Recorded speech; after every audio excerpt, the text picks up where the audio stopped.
is intended for mature audiences. The views and opinions expressed are those of the panelists and do not reflect in any way those of the podcast partners, sponsors, or affiliates. Enjoy. Hi, this is Michael Buffer, and you're listening to the Voice of the People. Let's get ready for Boxing Voice. Hey, Daddy, this a dollar beat. BoxingVoice.com. No matter what nobody say, man, Spirit, can't nobody fuck with me, man. You know, I can't be fucked with, you know. Dollar D Beyonce Productions. Whether you pay to see me win, or you pay to see me lose, you're gonna pay. Fuck it, your kids still gotta eat. I don't have to watch, you know, any footage of a fighter. I mean, because I'm Floyd Mayweather, everybody gotta watch me. I knew eventually I was gonna have to fight Oscar Valdez. I feel like he was straight up and down, no special effects. BoxingVoice.com. How can Canelo have the biggest deal? Your deal is for $300 million, and I made $350 million just in one fight. And you're fighting on the app. BoxingVoice.com. I'm a king, okay? I eat a feast. Every time I eat a feast. And when I get up from the table, I don't give a fuck who get the leftovers. At the end of the day, follow my green print. Dollar D Beyonce Productions. BoxingVoice.com. Welcome back, ladies and gentlemen. Welcome back. It is Sunday. Usually it's some crow, but boxing's not back till June. According to the information that we have for you, we got some details to let you know all about Eddie Hearn's $1.2 million idea to bring boxing back backyard barbecue style, and I love it. Plus, we got Tyson versus Holyfield. I mean, when we started reporting on Tyson, you guys criticized me for wanting the old guy to come back. Now, it's not only him, but a bunch of old guys, and we're getting a trilogy, it sounds like, with Holyfield versus Tyson 3. Danny Garcia lets out some news that I think it's a bit startling. I mean, we kind of always knew he was either going to get Spence or Pacquiao, but stick around for those details and you'll know a little bit more. But let me head on out to my co-host, the only one rocking out with us, Mr. Faithful here, while everyone else is chilling on a Sunday, probably watching football. No, that's gone too. What are people doing Sundays normally anyway? Let's head on out to Mr. Munguia out in Corpus Christi, Texas. It's me, Mario. I guess I would say the latest thing on Sundays was HBO, at least for me. But now there's nothing really on HBO that I like. I like that one comedy that they got going with that black comedian. Damn, I forgot her name. She's so funny. But yeah, man, what's up? It feels like it's been a long time. Shouldn't have left you is how I'm feeling with boxing. Coming back. Guess who's back? And yeah, it's really cool, man. It feels good. We're starting to get some names that are coming back for sure. We're starting to get some names associated with those names for matchups, and we'll chop a lot of that down. And I don't know. And again, we'll chop it all down and we'll get into details. But I'm pleasantly surprised by the matchups being proposed so far. You know, if you don't remember, I started very, very hopeful. I was very optimistic. We were still going to get some great fights in fanless events. Then it was like my optimism started falling as more and more fighters started coming and saying, we're not going to fight, or this fight can't happen, or, blah, blah, blah. But yeah, now we're kind of climbing back up where I'm feeling better and better. But yeah, we'll chop it all up. Yeah, man. So I guess where do we start with the Eddie Hearn backyard barbecue idea? I love that he's so innovative with this company, right? Like I remember when the Ryder event and the, them building an arena, all that, they kept us updated with graphic imagery and videos, much like they're doing now. And that's what I said, man. Look, I know Eddie has stake in DAZN. He's not DAZN, but I feel like they got it right when it comes to social media and getting the attention of boxing fans or fans alike. And I think he's done that. I think he's definitely done that with his plan. I think it's smart. You're keeping overhead at a minimum because it's a pre-existing building. They're going to be in the backyard, which will obviously help with the, not necessarily the virus, but like I would rather be open air than in a confined space, especially when we're talking coronavirus, right? So, what Eddie has planned as far as, doing this backyard barbecue event and being able to put a guy like Dillian Whyte and Alexander Povetkin on it, which is the rumor, that's impressive. It really is impressive. And I think I've said it. I mean, I know I've said it. DAZN and the app services, I believe, will be the ones to profit and I guess kind of be in the green at least, because they get subscribers, man. So it's like a baby pay-per-view event as long as you put a decent fight on. Like, especially right now with people so thirsty, you can probably convert some loyal fans right about now. So it will serve Eddie well to be able to put Dillian Whyte and Alexander Povetkin. Now, from the screenshots, I mean, wow. I like what they're doing. Like I said, I like that they're keeping the overhead low. They're using a pre-existing facility that they have, and they're just completely transforming it. They went 20th century, gave you drone, aerial, video shots. They gave you graphic imagery. Obviously, what they intend to do, and they're labeling it Fight Camp. He has the weigh-ins and press conference area. He's even got a media zone, whatever that means. Is he going to allow certain members of the media in and just keep it limited? But he's got a location for the studios, for Sky Sports and DAZN. So, I mean, look, he's doing his thing. I like what I'm seeing. Obviously, Bob Arum must be doing something similar. But I believe his is going to be in a studio. So this is new and different. And I think it's getting the attention because of that. Well, here's the thing. I would still say that it's like a studio. Like, it still provides the same restrictions, I guess, as a studio in terms of like how they shoot it. I think a studio is obviously better because there are things that you can incorporate, because the studio is built to have performers, specifically performers being videotaped.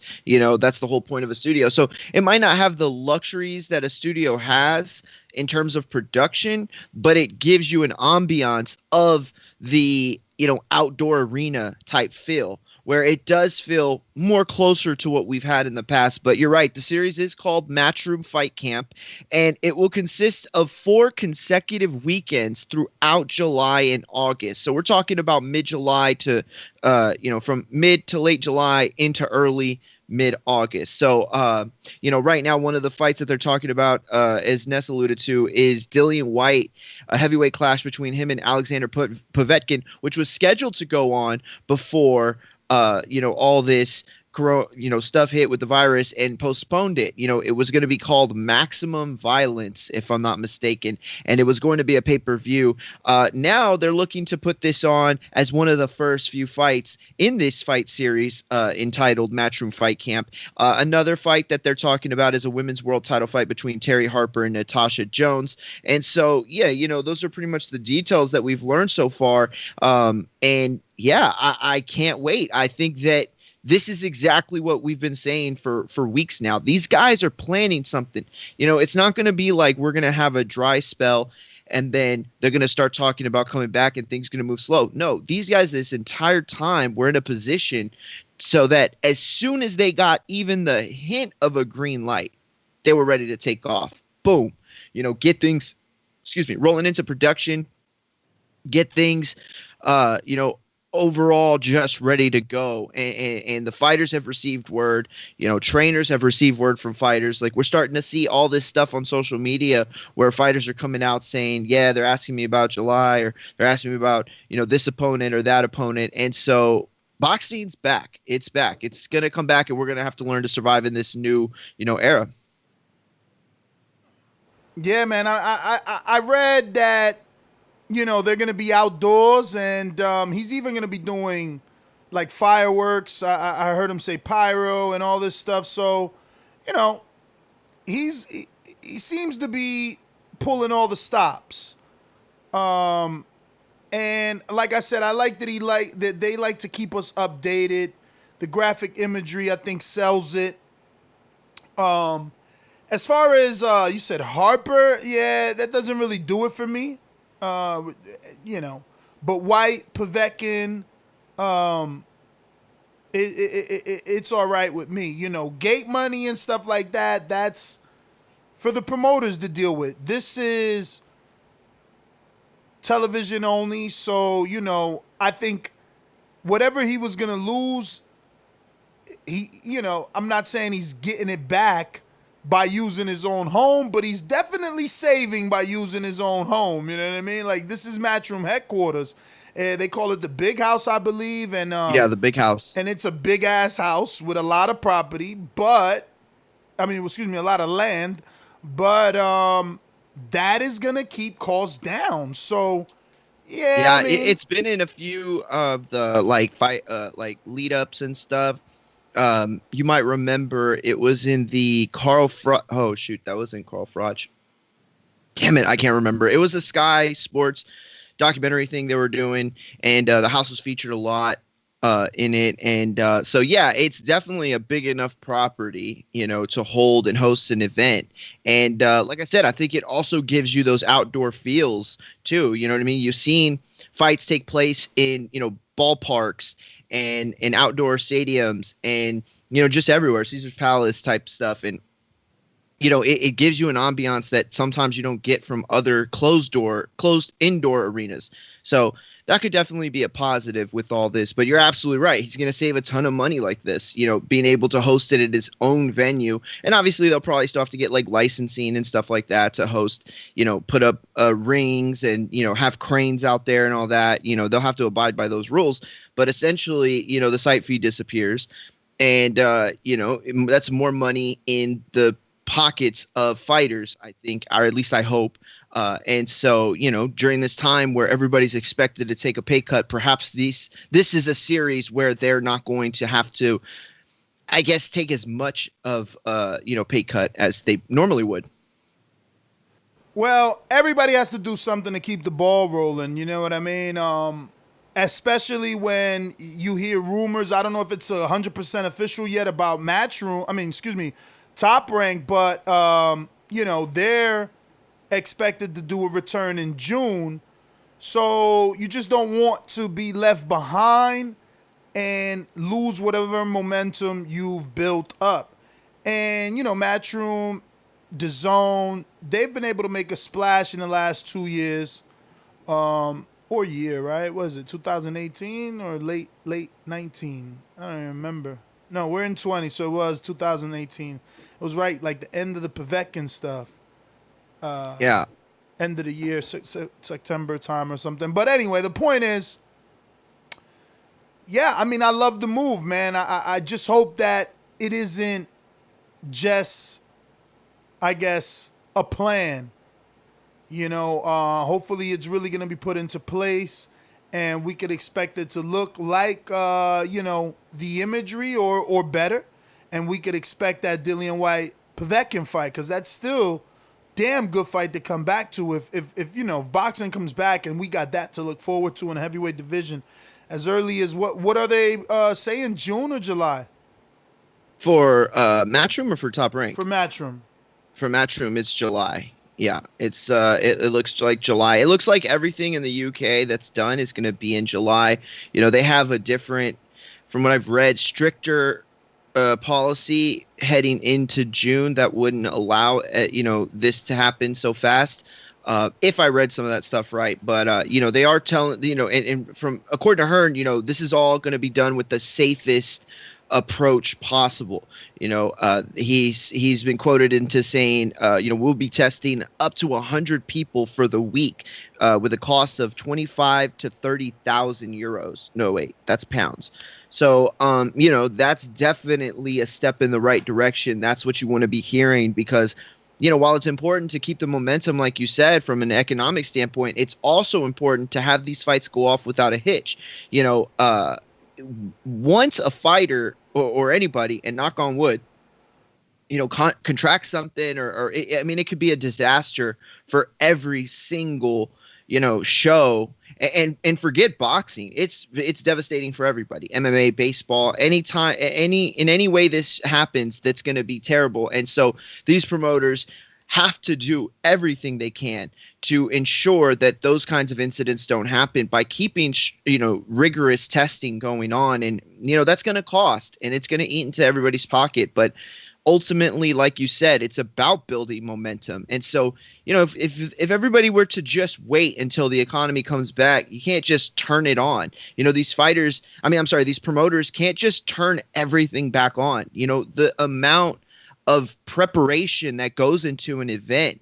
It's unfathomable, from the fighters preparing their bodies to, the promoters preparing, everything for essentially managers preparing, the outfit and the gears and all of that stuff. Months and weeks go into, the prep work sometimes. So to come back and to do it gradually in a way that is smart and safe keeps us going, and it keeps us being able to launch straight into these major events once that can't be done without a crowd once everything's back to normal. Yeah, man. We can move on, I guess, to the topic number 2, which is Jonathan Oquendo somehow getting the shot that we were discussing with Albert Bell from Top Rank, 130-pound prospect contender that had signed his portion of the contract to face Jamel Herring, the WBO 130-pound champ. But now we're hearing rumors that Jonathan Oquendo, who's promoted by Miguel Cotto Promotions, will get the shot. And, I could believe it. I feel like they know with Bell, they can do something a little more. Like, it isn't a studio fight. Like, Oquendo's a studio fight. Oquendo just lost to Lamont Roach, who lost to Jojo Diaz, right? Wasn't he in an eliminator with Diaz or something like that? Like, and the fact that Oquendo's in some sort of title shot or can be is crazy, but I get the time that we're in, and it's just like, do we give our guy a real fight that we can't necessarily pay for? Or do we just start integrating our fighters back into this with a guy like Oquendo, who will be decent? He will be decent. He'll bring the Latinos, but he's not going to get that win. I'm not saying he's done, even though he has a significant amount of losses, but I just don't see him beating Herring. Well, look, as far as Oquendo goes as an opponent, it does make sense during these times. And it is that this is more along the lines of what I expected. These fighters with the name and the belts and guys that we love to see that are fun to watch, getting fights with, guys who provide some sort of an excitement and guys that will at least make it a fight, but relatively no chance of winning. We're not going to be seeing these 50-50 or 60-40 fights. I don't expect Jonathan Oquendo to upset the apple cart. He is Puerto Rican. He has been in the fight game for a very, very long time.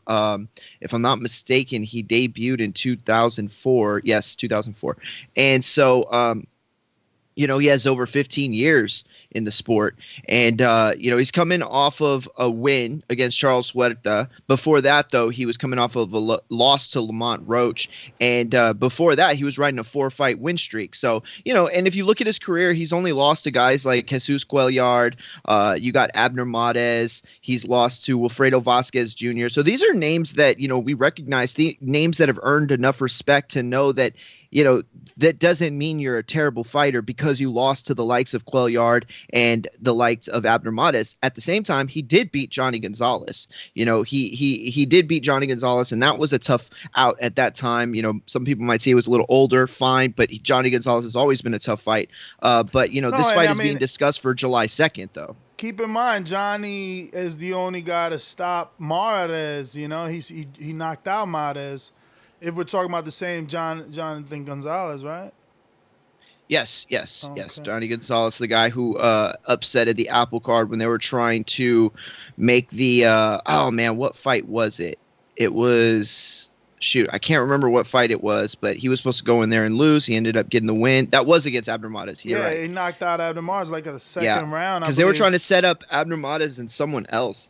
And I can't remember who probably now, but probably Leo. It might have been Leo. It might have been. Still went to the Leo route, down the line, but I think it was Leo. Real quick, we got a super chat from Mr. 704, simply saying it's 10:04. I guess where he's at. I don't know. I didn't get that super chat. I guess. I guess. It's, I don't know. We love it and appreciate it anyway. We got another one from Teddy B. Midwest Sports Talk says Roach fought Herring for the belt. Good fight. Okay. The funny thing is Charles Welter got a shot at Oquendo. Wow. He's been losing, man. Poor kid. He had been losing, yeah. He got one in there in Fantasy Springs. Looked like he got a win right after his loss to Joseph Diaz. But he's a tough guy. He doesn't really get stopped. I think the only dude that stopped him was Derek Wilson, maybe. That's right. Yeah. Who was it that said that was brought up the Lamont Roach Oquendo fight? Teddy B. Teddy B. Yeah. He just reminded me of that fight because I didn't remember a single thing about it until he said it was a good fight. And then I remember thinking it was a good fight. I think I even have it on my scorecard. And if I'm not mistaken, I think my brother actually had that fight a draw. Now he was crazy for that. I don't think it was a draw, but it was a good competitive fight. Let me see that I score it. Oquendo, I definitely scored it, but Oquendo? I don't know if it's. Yeah, it was Lamont Roach and Oquendo. They fought in May of. I thought he was talking about Roach versus Herring. Oh, was he talking about Roach versus Herring? I thought. Oh, maybe he was talking about that fight. I don't remember that fight now either, but I remember the Oquendo fight. Yeah, he said Roach fought Herring. Oh, my bad. I don't remember that fight. Yeah, I didn't score the Herring. I got them all here. I guess I didn't score the Herring Roach. That's whack. I got my Saito here, or my Sauki. But yeah, let me see. We got another one from Mr. 704 who says, "What's up, TBB family? Smash that damn like." So yeah, man, hit that like button. We're talking Eddie Hearn and his $1.2 million idea to turn his backyard into a sports facility for boxing. I like that. And Oquendo somehow getting a shot at Herring over the young prospect contender Albert Bell that we just had on the show last week. Jamel Herring should be fighting on a July 2nd card. And Shakur Stevenson, Jose Ramirez, and Oscar Valdez all on the same card? No way. They must be the same month. No way. No. They're talking about within the series that they're going to have. Okay. So it's a 4-card plan. And they're going to have 5 fights on each card. And these are going to, I'm assuming, be the headliners for each one of them. So Herring will headline one, Stevenson another, Ramirez and Oscar Valdez 2 separate ones. So even Stevenson is fighting someone. I Googled them, bro. It was like, wow, Rafael Rivera. But listen, these are those Toms. These are those times, and we had these conversations on the show, like, are we okay with watching tune-ups? You know, I tried to interject that in the episode one day when the rumor was out there about Ambitious Lee, Maurice Lee, possibly facing an Earl. Now we hear what we'll just jump to that topic only because I'm wilding and you know, it just happened organically. But now we hear Danny giving us a date, right? So is Maurice Lee right? Because if Danny gets Pacquiao and not Earl, does Maurice Lee get Earl September like he said? Because he was saying September. Now Danny is saying September, and that's the new information. Like, people are like, yo, but we always knew Danny was either going to fight Spence or Pacquiao. And yeah, we kind of knew that, but let's not act like Mikey's not an option for Pacquiao. You know what I mean? But the fact that we're getting a date, that's something. That's what's important. Like, now Danny is saying, I'm fighting Earl or Pacquiao in September. So does Danny have a date? You know, that's interesting. I think that's the most interesting part about that. Well, I would say that you're right, but I wouldn't discredit the importance of him coming out finally and publicly acknowledging the fact that he is fighting one of these two guys. I think that it also sheds a little bit of light on where we're at in the welterweight division because, you know, everybody wants Pacquiao, right? Everybody wants Pacquiao. Everybody keeps calling his name. And for the most part, nobody really, you know, it's not a big deal. We all understand why they want that fight. But nobody calls out Spence. You know, it's Spence wanting the Garcia fight. And it seems in this case, it's like Garcia being able to choose whether he wants a Spence fight. You know what I mean? It's Spence is his backup. You know, this kid's applying to Yale, and if he don't get in, then he's okay going to Columbia type of thing. You feel me? Like this is Spence represents kind of like not a safety net, but kind of like the other direction. It's like I could go the money direction or I could go the other direction. Now I could be reading way too much into this, but it's just, that's how it kind of came out. You know, we've had Spence give multiple interviews already, and he has not narrowed it down. It seems like he's been a little vague. And obviously it's because he has a lot of options over that PBC, but it's also because I don't think that he's in control of his next fight. Not because of the management or the team, but because he really wants Pacquiao, but Pacquiao really doesn't need him. You know, and he'd really take Danny Garcia, but Danny Garcia, that's not the fight he wants. So, you know, until Pacquiao's out of the division, we're really not going to find out who the true, you know, tried and true workhorse of the division that garners that kind of, you know, attention. The I don't want to call him the money guy because we're gonna have to wait and see if they produce money. But at this point, there is no target bigger on anybody than on a Manny Pacquiao. And you have to wonder if Danny Garcia it falls in line of the next biggest fighter in the welterweight division with the way that he's been talked about and the way that people want that fight. Yeah, it's kind of because of the idea that he's the best risk reward challenge. You know, it has more to do with them thinking that he's an easy take, but it's also because he represents, you know, a lot of dollar signs. For sure, man. I mean, you said it's finally time Danny comes out and acknowledge. I don't think that. See, I think that's the biggest issue. I think in a situation with Pacquiao, you can only ask. It's like Floyd said, you know, stop chasing this guy. He picks you, and that's true. And we've always known that. But that's why I think this is interesting.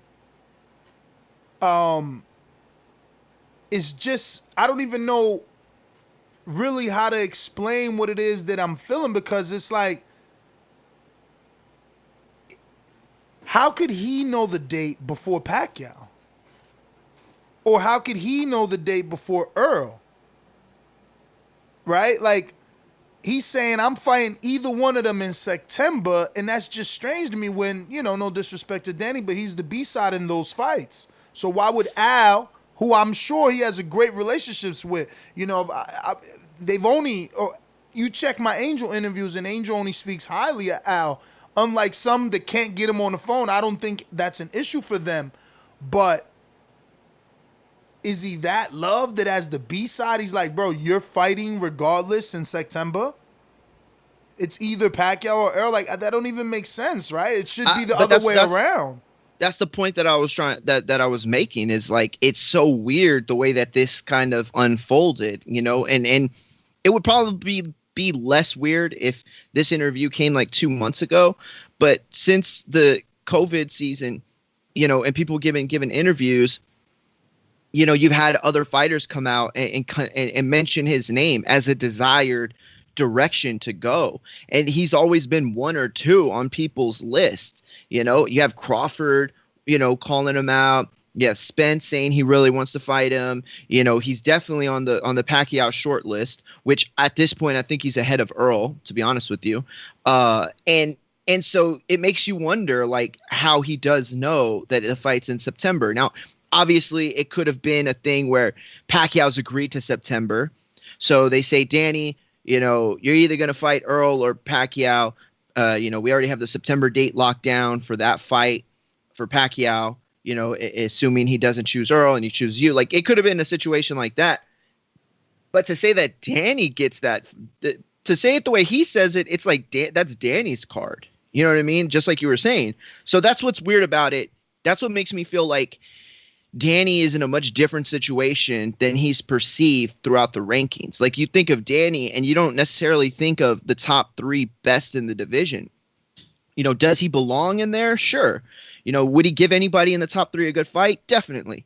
But you don't think best in the world at welterweight. I think he's and at the top same time, 3. money-wise, he may be. That's what I'm saying. I think he's top 3 money fights in the welterweight division, and that's why he's in that conversation.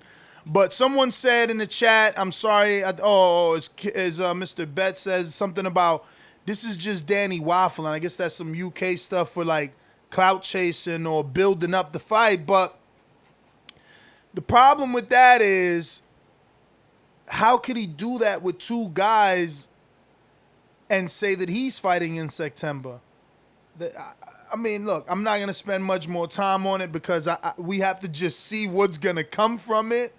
But it doesn't make any sense for him to say he's fighting either Earl or Pacquiao in September, because the last thing is this, right? Like, would the networks, well, I guess they can, right? I guess if you got Earl on Fox and Pacquiao on Showtime, they both can fight in September.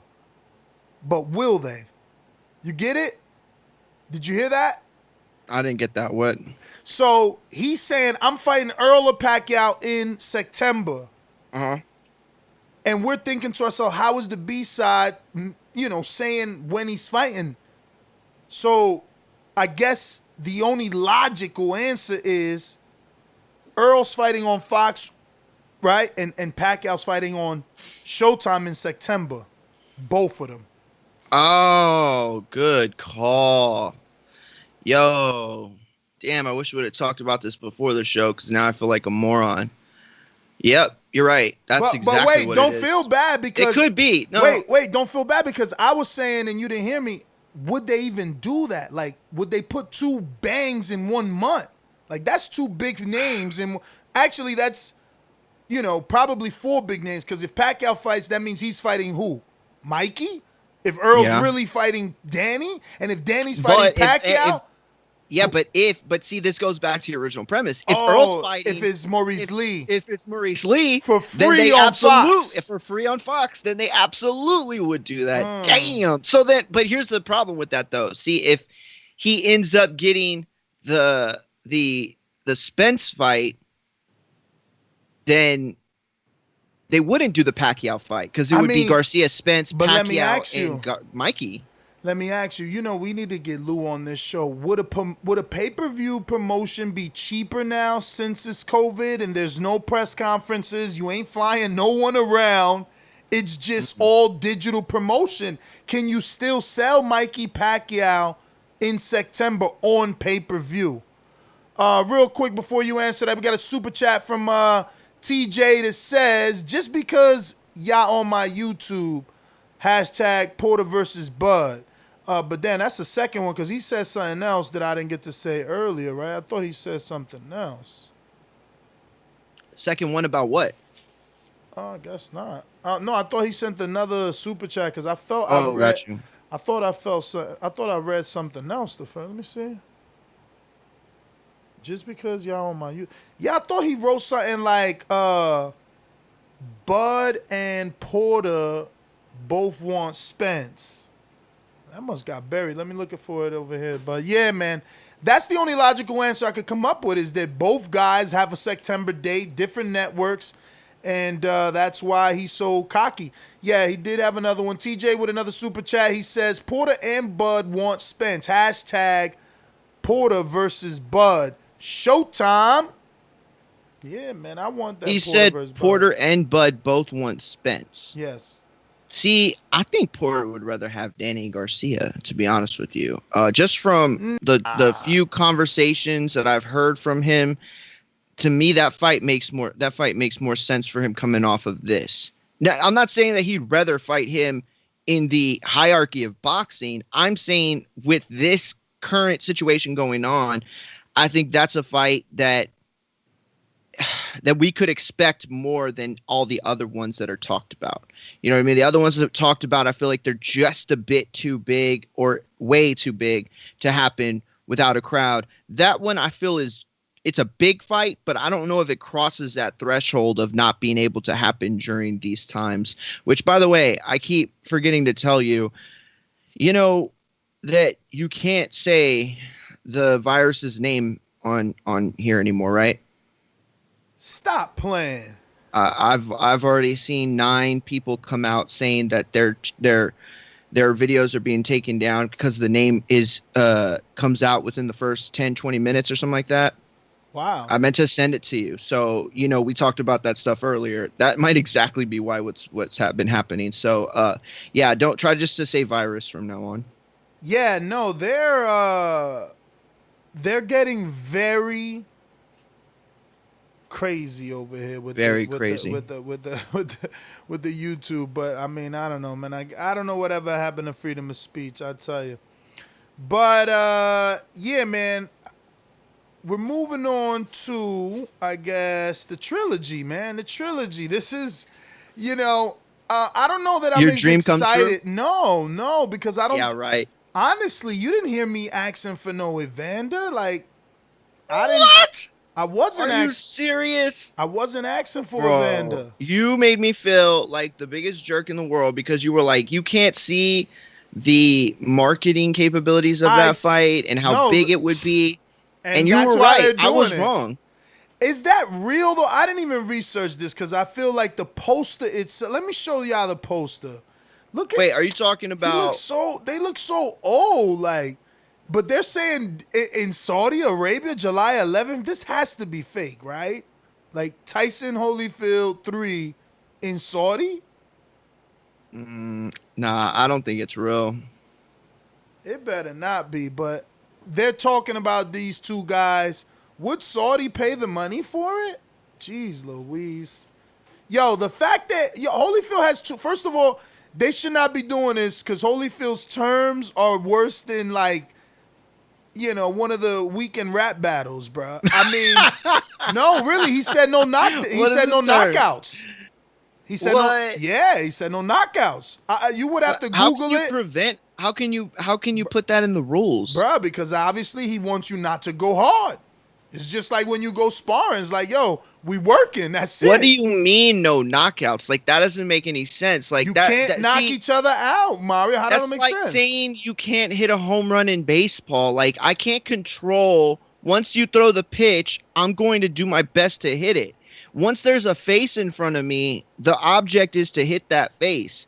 I can't control how terrible your defense is. If your chin is, if you turn into a giraffe, or you put that chin on a T-ball, just don't swing with all your might. Just don't swing with all your might. Come on, Mario.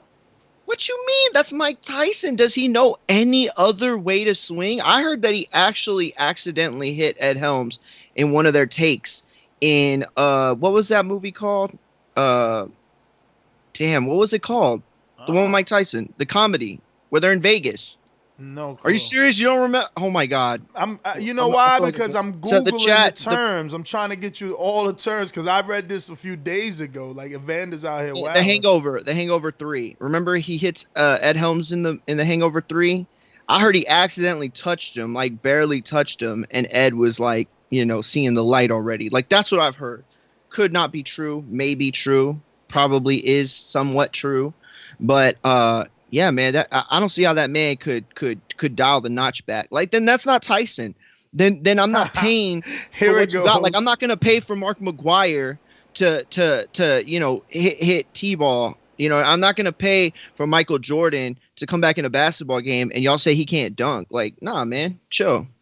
Yo, I hear you, man, but like Jordan Duncan isn't gonna, You're right. Scramble someone's brains. Yeah, it's a little bit different. I'm gonna chill. You're right. It's a little bit different, but no, you're right. Yeah. Evander has warned Mike Tyson. Let me see. Let me skip all the bull crap. Let me find these terms, man. Yo, while you're finding those terms, I just want to remind everybody listening on YouTube to smash that like button and definitely hit the notifications. We are going live multiple times a day, Monday through Friday, including Saturdays, and every Sunday. So every day we're live.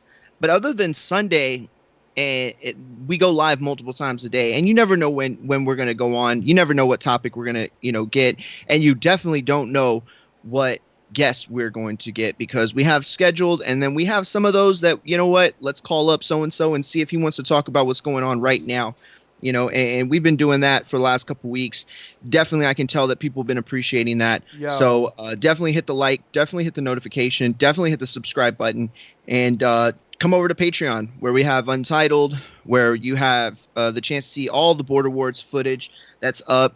And we do Film Study Tuesday, and we, kick a little rap battle on Saturdays. And if you got what it takes, come at the champ. You know what I'm saying? Yo, so, and I quote, I would do that, yeah. I want to fight Mike Tyson. My whole thing is I'm open, and I know that I want to do well for myself at age 57.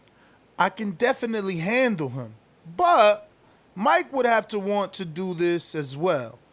One of the terms of the fight, Holyfield continued, we both have to come up with something that is not a knockout grudge match.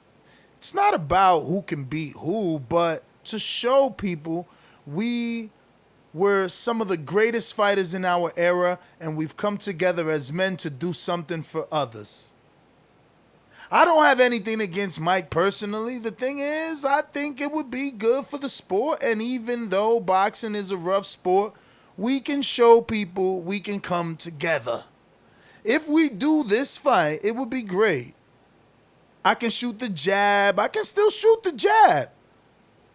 But not like a killing thing. Not like I'm going to hurt you. I'm going to show you that I can knock him out. Mike is looking sharp, but I'm very interested. No, excuse me. I'm putting in my own words here. Mike is looking sharp, but I'm in very good condition and shape physically and mentally. And if the money is right, too, then let's get it on. I know he's getting offers from all types of people since we both have announced the comeback. A fight between me and Mike would definitely be the fight people want to see. End quote. But I told you, he just want to get this bread. It's like, look, key word right here, and that's okay. You one of my boxing heroes. I love watching him fight, so do your thing. But he says, look, and I'll just repeat this. He says, I want to do well for myself at age 57. So, he said, my whole thing is I'm open, and I know that I want to do well for myself at age 57. Now, is he talking physically do well in the ring, or is he talking physically be well off because of the fight, because it's an event? And I'm assuming he's talking about because of the fight, because it's an event, not an actual fist fight, because he's saying right there, like, yo, we going to put on a show for people. We not here to knock each other out. Okay, this is where I stand, and I know a lot's been said over the last few weeks by all of us, and we've agreed and disagreed on things. But this is my final stance right here, right now.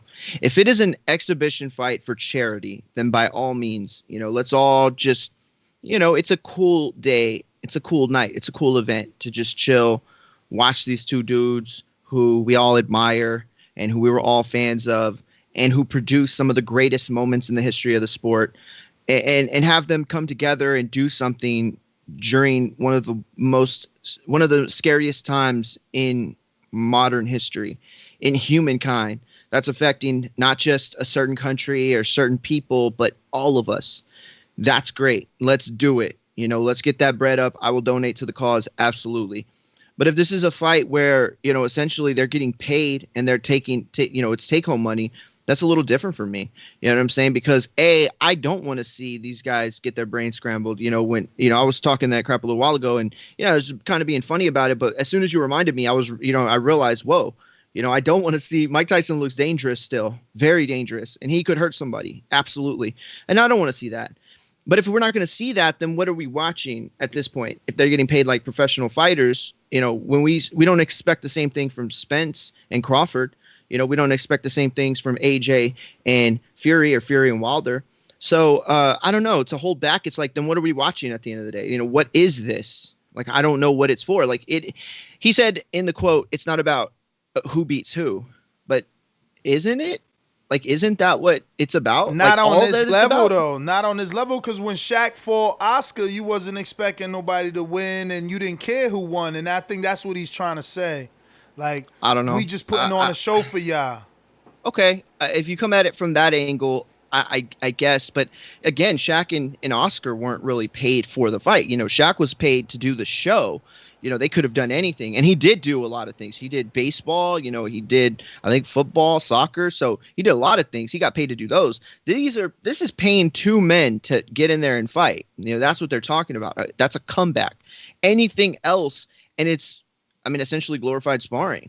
And so, I don't want to be harsh on it at all, but at the same time, I don't know how great it can be if it's, if they're holding back. Honestly, like, for 1 second, because, like, I'm in my 40s, so, like, I still love to spar. Like, honestly, I would still pay to see the Lennoxes and the Mikes, like, throw it on, get it on and with headgear, even if it's sparring. If they want to sell me they sparring, live stream they sparring, have me sign up to the Zone or ESPN, bro, I still want that with headgear.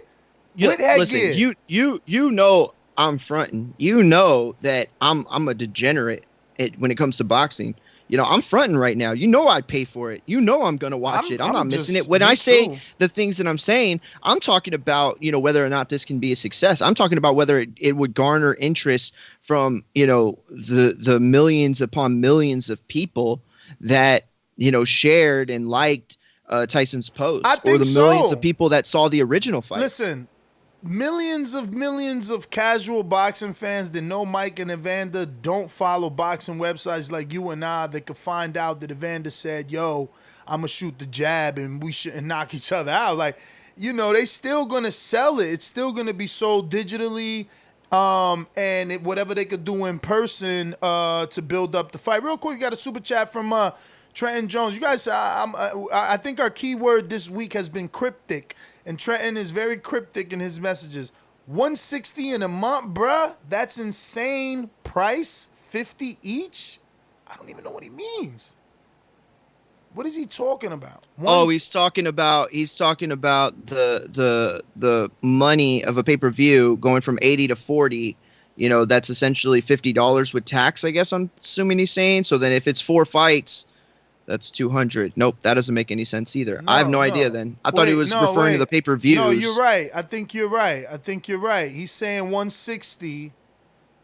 Yes, you're right. Damn, Mario, you're right. So 2 pay-per-views are 80. That's why he's saying 160. 160. Okay, so he's not counting the tax. My bad. Would be cool he's saying I would be cool. That's an insane price, but he's cool with paying 50 each. So they got to drop the price. But I seen people in the chat saying 20 to 25. That's where they need to take it. I don't think we're going to see that, but we need to get on the UK price. they need to do one that's an actual pay-per-view. The rest of them, I mean, you know, ESPN subscriptions on ESPN Plus, that's something, you know, the route they could go. Like, you know, there's advertisement dollars for this, you know. So if a card's not going to cost you all that much because you only have 5 fights on it, and you know, no offense to Jamel Herring or Oquendo, because I like that fight, you know, for what it represents at this time.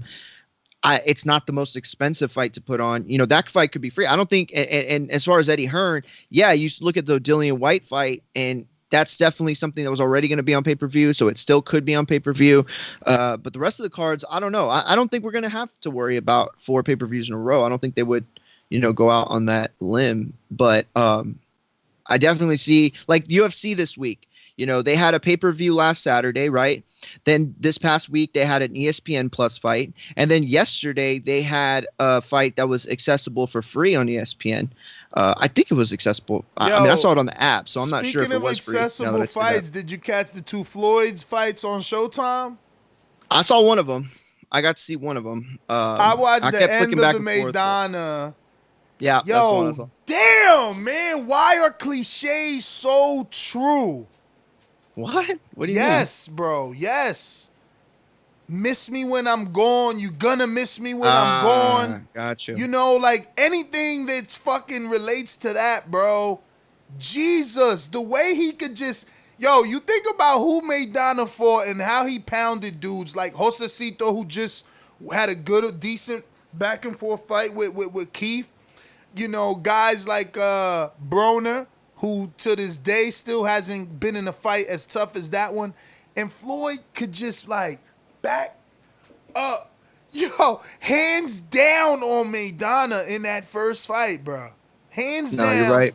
Back up, just barely, oh my goodness, the reflexes, man. Damn. Yo, I promise you, I'm just saying, no, because I gotta say, I think at one point in my life, I probably was part of the, you know, like, damn, man, like, you know, I want him to go for the kill type of, you know, like, I felt that energy. Like, come on, you so good that you doing so, like, they can't touch you, so why can't you just stop them? Like, and so, at one point, I probably ain't appreciate Floyd as much as I did towards, you know, the second half of his career, but, like, I don't know, man, or later half of his career, but Jesus, the way he was able to, like, yeah, he got hit by Maidana's shots when he got on the ropes. Like everybody, you get tired. You know, he got on the ropes, and then he gave Maidana opportunities. But whenever he decided, I'm not going to be on the ropes, bruh, lead hooks, double lead hooks. He was chopping them down. At some points, he was throwing like 5-punch combinations, just left hook, back hook, go down to the body, come back up. I'm like, damn.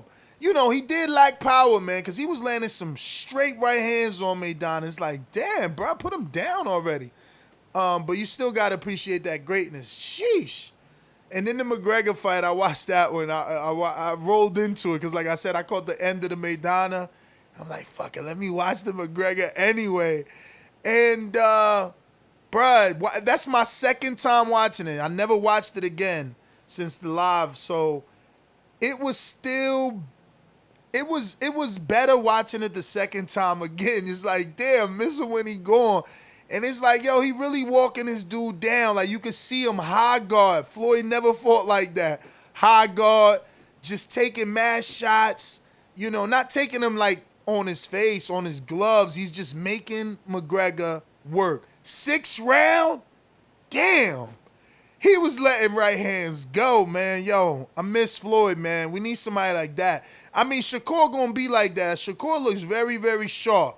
Very sharp like that. You know, lethal when he lunges in. But, man, yo. Yeah, man. And then he hit McGregor with so many shots at the end of that fight. I wish I would have stuck around to watch it. Like, I kept coming back and forth to Showtime, you know. So I probably saw about like 7 full rounds of Maidana, but I probably saw a little bit of every round. And with the McGregor, I probably saw like 3 full minutes. I don't even know which rounds they were, to be honest with you. But yeah, you're right, bro. Like, Mayweather missed him when he's gone, and I was even worse than that. I was part of the crew that was like, yo, if he's not going to fight as regularly as we want, I wish somebody would just beat him, and take that throne so that, we could keep it going. But now it's like, I respect what he's done. Like, he came, he saw, he conquered. Like, it's as simple as that. And, we always talk about how savvy he was out of the ring. And rarely we, discuss how incredibly talented he was in it. And the Maidana fight's weird for me because it's one of those fights. I've seen it a bunch of times because I still can't understand how people, I understand theoretically how people thought it was a close fight because they're not used to seeing Floyd, roughed up in any kind of way. But, in actuality, I don't understand how they thought it was a close fight. He dominated that fight to me. I feel like Maidana only won like 2 clear rounds, but I don't know. I just think that, we probably won't ever see anybody as dominant again. I don't know. I really don't think so. And, as far as Maidana being the most vicious or the worst night in Broner's career, the Pacquiao fight could definitely take the you could definitely debate that, but it's definitely between those 2 nights. Did Pacquiao drop him? I don't remember if he dropped him, but I think like it's not just the beating he took in the ring. It's the fact that everybody was behind him and he inflated this bubble that just ultimately popped right in his face. People were making but it's still songs Pacquiao. About him. People were making songs about him. That's what I'm saying. When I be selling Broner, that's what I'm saying. They've always made songs about him. You Google, there's plenty of rappers that, especially, and he's in a lot of verses. Like, he's in a lot of verses. But I wanted to go back. Oh, my God. This is why I cut people off. Jesus. My bad, bro. Nah, we was talking. Damn it. Well, we were talking Tyson and Holyfield. Yeah, before that. But anyway, speaking of Tyson and Holyfield, TJ looking like our pound for pound for the month with all the super chats says Holyfield wants a choreographed fight with about 5 laughing out loud emojis. That's exactly what he wants, man. He just trying to get that bread the safe way. But yeah, man, definitely. That's what I was gonna say about Floyd, bro. Oh my God, why do I think that I'm smarter than him when he's obviously the one that is intelligent? And why do you say that? Because, bro, like, why doesn't he go take that McGregor fight? Like, watching that fight, what do you mean? What is he waiting for to get that rematch and make that free money? Why would he ever want that rematch? Lord have mercy. Brother, the money. He destroyed him. Do you really think he'd make that same kind of money? Bruh, it don't even matter. If you could get half of what you made. Are you saying just see, I wouldn't respect that. Bro, that's a money grab all day. Like, that's not even something people think is exciting. But that's what he just said. He just said, like, yo, I'm not coming back. Stop talking to me in boxing unless we're talking about a McGregor fight, something that's entertainment. But he also said something that's going to do big numbers. Yeah, do you really think that could still do big numbers? McGregor got found out. I think the sport of MMA as a whole got found out. And I'm an MMA fan, so when I say that, what I'm saying is that they realize that nobody in MMA can come over and touch a boxer. It just can't happen. Bruh, you going to tell me MMA fans don't think McGregor could beat Floyd now at 40? I hope not. I hope not, because then they don't understand nothing about boxing, because he didn't do nothing in that fight. Listen to me. Nothing. Listen to nothing. me. I believe MMA fan. Didn't he just get a decent win too? You told me like 2 shows against ago. Cowboy Cerrone, who is like, he retired. Let's just say war tested. Let's say that. Let's put it nicely and say he's war tested. That was a fight McGregor should have won. So wait a minute. It is COVID, and we can't take COVID out. Oh man, you said don't say that, right? Oh man. Oh no. Anyway, it is that I don't know. We can't take that time out of history. So, are you saying that regardless this fight wouldn't make money, or are you saying the times we're in it they won't sell? Because didn't UFC do good 249 with no fans? Like, I don't know, man. I don't know. I just see free money for Floyd. That's all I'm saying. Forget about it. You know, you don't have to dive too deep into it. To me, it's like, why didn't you just take that rematch? Even the Pacquiao rematch. Like, why are you leaving all this money on the floor? See, that one I can see a little bit more because he beat Thurman, you know, and they could ride that. They could ride that like, yo, is Pacquiao, you know, reemerged? Has Floyd gotten too old? You know, him in his hibernation. Does he not have it? Like, you know, they could strategize the marketing for this just right. But with McGregor, like, I don't know, man. He didn't do nothing in that ring that showed me anything would be different at all. So I don't know. I mean, but you could be right. I mean, there could be MMA fans that, you know, I was there that night with an MMA fan watching it, right? And this guy was trying to tell me that McGregor was in the lead, like heading into the 5th or something. And I'm just sitting there like, what fight are you watching? Nah, like, this McGregor is crazy. was doing his thing, bro. I watched it just now. He was doing his thing, but it was like pity-pat, jokey punches that Floyd just kept smirking like, bro, you don't know what you got yourself into. Like, you don't know. Bro, when he started letting them right hands go, McGregor could not deal with that. And that's all I see. I see a check that you left on the floor. That's all. I just see a check you left on the floor. Like, the Pacquiao fight is a more serious fight. Pacquiao's been fighting all his life. He's a real boxer. Like, McGregor did a hammer fist in that fight, bruh. He even cheated when he hit Floyd behind the back, everything, bro. No, listen, that was free money right there. But let's get back on track. That wasn't even part of the docket, ladies and gentlemen. But guess what? We went pretty quick because we spoke about the Danny. We just finished up with Holyfield because we both just said we would pay for it. So Hearn says it's virtually impossible to hold the AJ-Pulev in the UK, but it was definitely me. But Okay. we are back.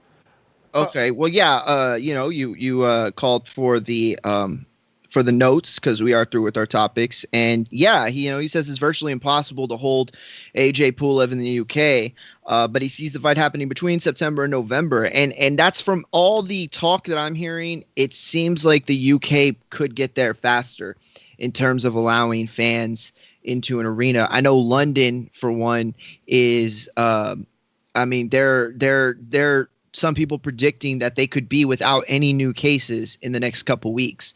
That's new cases, not cases, period. There would obviously still be people infected, but there's somewhere around like 24 new cases a day, which is super low for where they were and for, you know, by comparison to some of the major cities around the world. So, yeah, they could get there faster. So for him to say that the UK it's virtually impossible, it might be because he's up on the fact that there are going to be a lot of other places that they've already been talking to, that we know MK's, Global's been talking to, about staging a possible, Fury fight with Joshua and a Joshua fight with Pulev. They even talked about Wilder Fury. So, they've gotten all these offers. We talked about that last week, that MTK Global was going to go and get all these offers, and now they have them. And I think that Eddie Hearn probably realizes that at some point it is going to be not only economically viable, but actually possible to do it in some of these places. So from that perspective, it does seem impossible. It does seem impossible because a lot of these places are going to just drown them out with money. And some of these places have the ability to affect legislation much quicker. Some of these places don't even have legislation like that. So, we'll see where it lands. Let me go to Super Chat from TJ. Says Porter wants to avenge losses. Definitely wants Spence. Then he's back with another one that said needs cards like Ruiz versus Ortiz with Ugas versus Lopez pay-per-view. I guess he's talking about the Pac and the Spence on the undercards. Yeah, well, what he was saying is because I think it was because I said that I thought Porter wanted the Danny fight over Spence. But I think he's absolutely right. He wants Spence. I just think that fight's too big to happen right now. All right. So let's see here. Any other news or notes we got? Yeah, we got one more. Haye reflects on Tyson's career. David Haye was in the media recently, and he said that, he criticized Tyson because he never saw Tyson have to go through anything, in the ring. And he was quoted in saying, how many fights has he had where he was behind on points, where he got put down, hurt, and came back? So, the question is, does a fighter have to overcome adversity at some point in his career to prove that he's one of the greats? I mean, Floyd Mayweather did it. You can say that he did it in Maidana. I would disagree, but he did it against Castillo. He did it even in the Diego Corrales fight. Even though he dominated that fight for the most part and he looked the best in that fight, Diego was a tough fighter and he did get punches through and he is a hard hitter. So, he's done that. With Tyson, I can't, recall any fight that he won where he was, hurt or had to come back and you know what I mean? So it begs the question because everybody else has done it. Ali did it. Foreman did it. Vander did it. I mean, every great you can think of has done that. If they've been behind or at least they've been hurt and they've had to rally back. And, Muhammad Ali built an entire folklore type legacy on that, fight where he did that against Foreman. So I don't know. It's a tough question. I think that Tyson is an all-time great. I think he's a little overrated in most casuals' eyes. Some people think he's like the greatest of all time. He's not even the best heavyweight of all time. But yeah, it's tough. It's tough. It's a tough question. So I'm a bit lost with this question. Are we asking, does a fighter have to overcome adversity to prove his greatness? Yeah, not to prove his greatness, but to prove like he's an all-time great. Like in an all-time great. But we're speaking of Tyson specifically? Yeah, with Tyson as the example, but in general, like, all greats have had to overcome adversity at some point.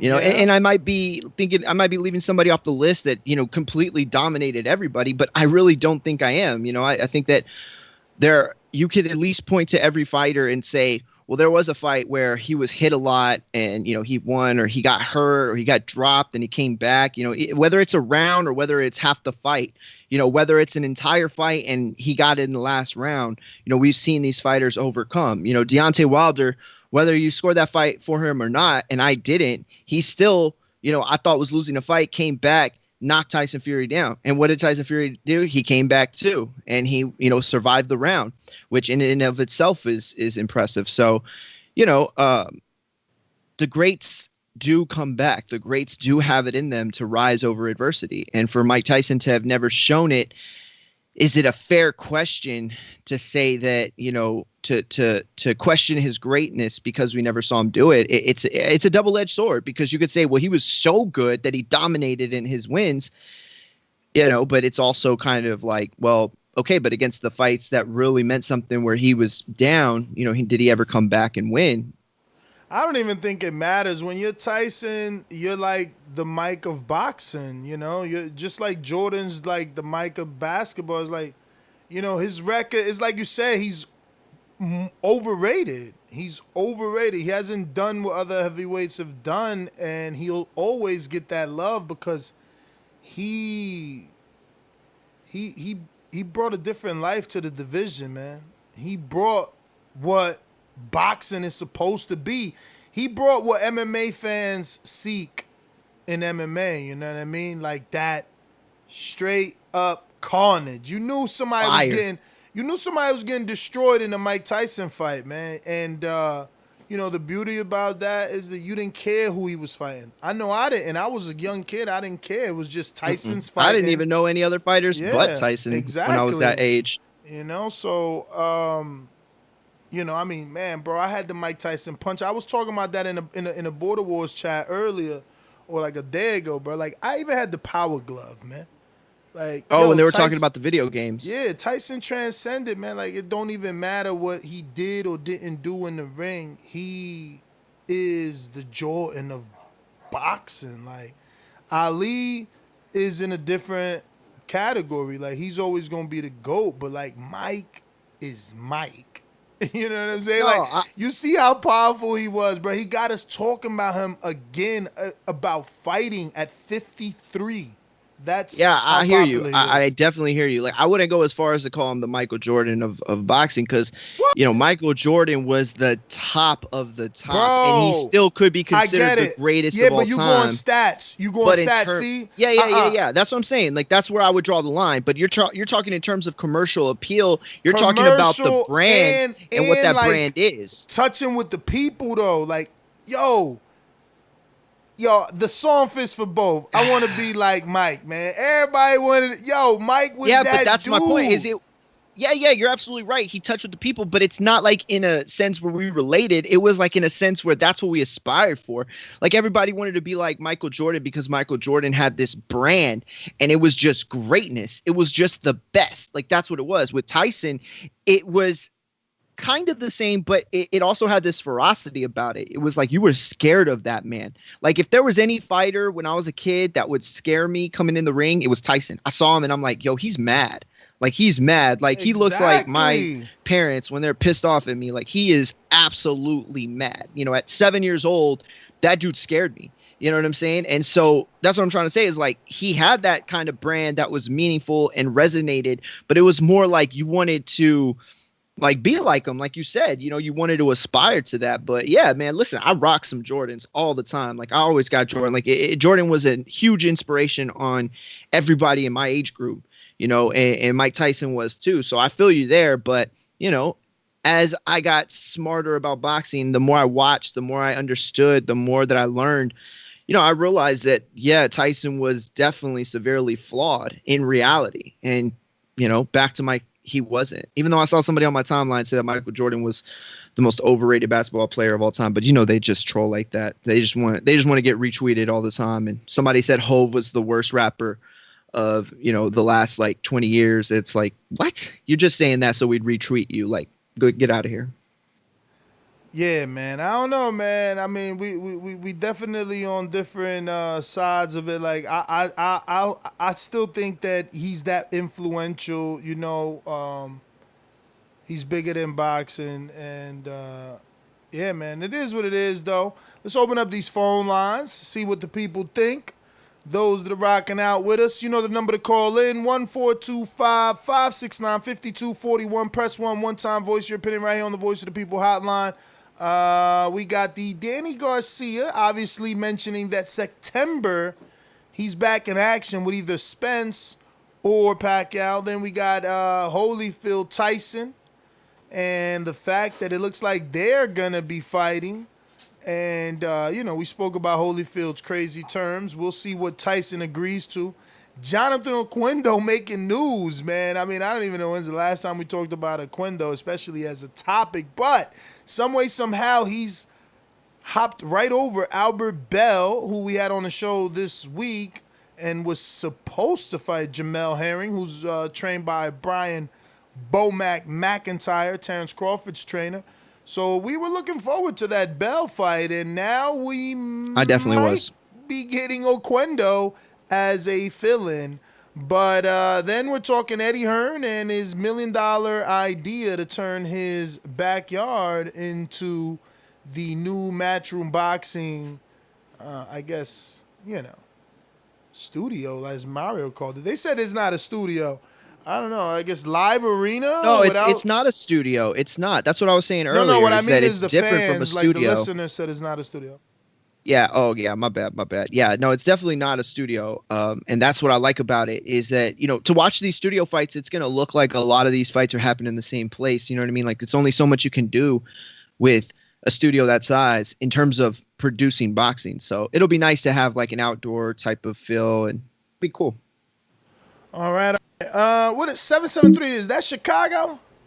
That is Chicago, yeah. Yep, Chicago, right? All right, let's see who's in Chicago. Actually, we got to go out to our sponsors. We're going to do that right now, but I want to thank everybody for tuning in. If you're just joining the live stream, it doesn't even matter, actually. If it's the future, present, past, and you just got to this point in the stream, hit the thumbs up button as it helps with the visibility of the show.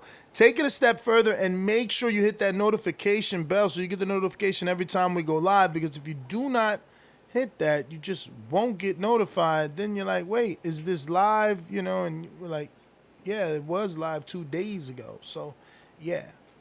These calls are brought to you by El Camino Electrical Services, experts in electric vehicle charging stations. For consultations and turnkey installation, visit us at elcaminoelectricalservices.com. Remember to rate us 5 stars on iTunes. All right. Let's go to Chicago. First time caller. Who's this? Hello? Yes, sir. Eddie Hearn and Dana Whyte are cowboys. They're setting the pace while Bob Arum would just follow suit. Hey, what's your name, sir? Eddie Hearn is a cowboy. This is Johnny. Johnny. Yeah, he's a cowboy, man. He definitely has some ideas up his sleeve every time you turn around. And if Mike Tyson wants to come back, stick him in the ring with Hergovich. Let's see if he really wants to come back. Whoa. I'm not here for these old men fighting. These old geezers need to go hit pets, the old people. Wow. No mercy. I hear you, man. Also, Bob Arum is a dumb Jew.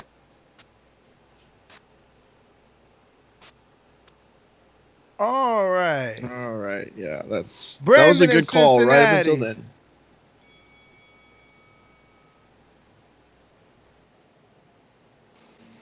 Can you hear me, Ness? I'm good. We hear you, brother. Yeah, man.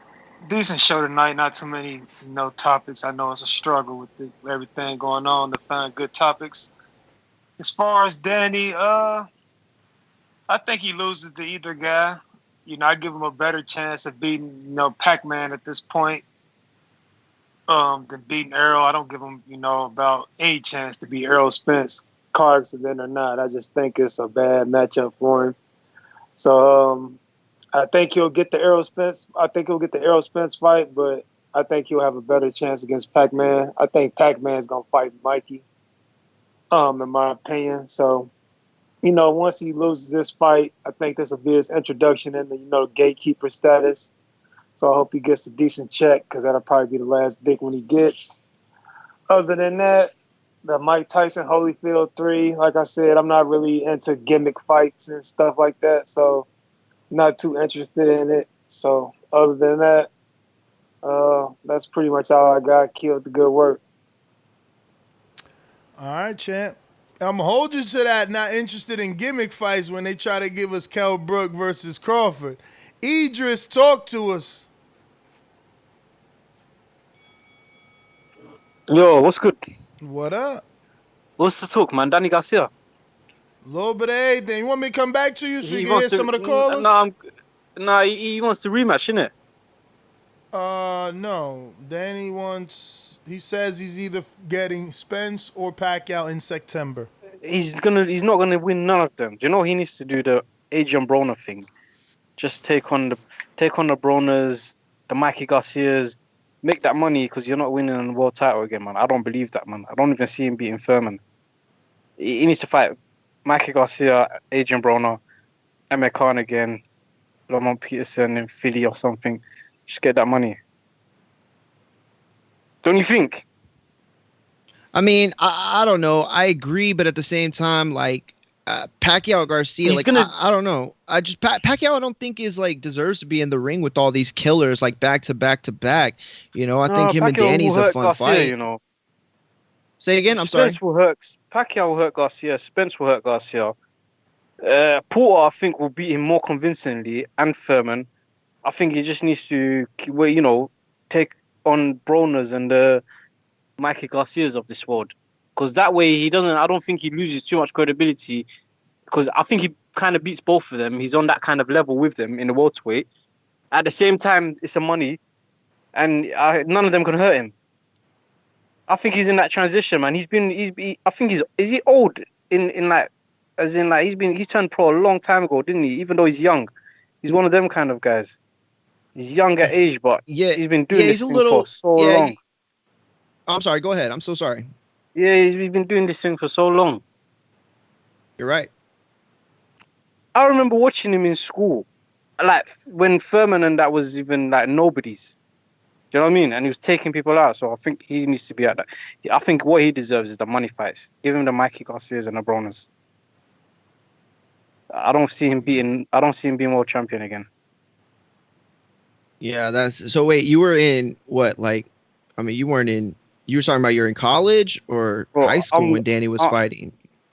Yeah, when he was taking on when he was before the Khan and that was that guy that the Herreras. Yeah. I remember how. Yeah, way back. I'm talking about like 2006, 2008, 2009 when he was on the undercards. He was on a few Floyd undercards and. Yeah, no. I hear you. I'm just saying, like, because I was in college when those fights were happening. I was like, I didn't know you said you were in school. I was like, damn. Yeah, do you know way younger than me. So, but I didn't know if you meant college or not. College here is 16 years old. And yeah, your college pass would be university. Yeah, got you. It's just the age thing's different, innit? Yeah. No. That's cool too. I was just like, man, you've been watching boxing like a long time since you were young, but like, you know, we're just a different age. So like it doesn't seem that way for me for Danny. Like when I think of fighters that have been doing it forever, like I go back to De La Hoya, you know what I'm saying? I go back because I saw those guys live. You know, I was in middle school, high school, and then the Dannys of the world, you know, was already like well into college. So yeah, it just made me feel real old. So no, I'm just playing. Yeah, buddy. Let's go out to Getty, Harlem.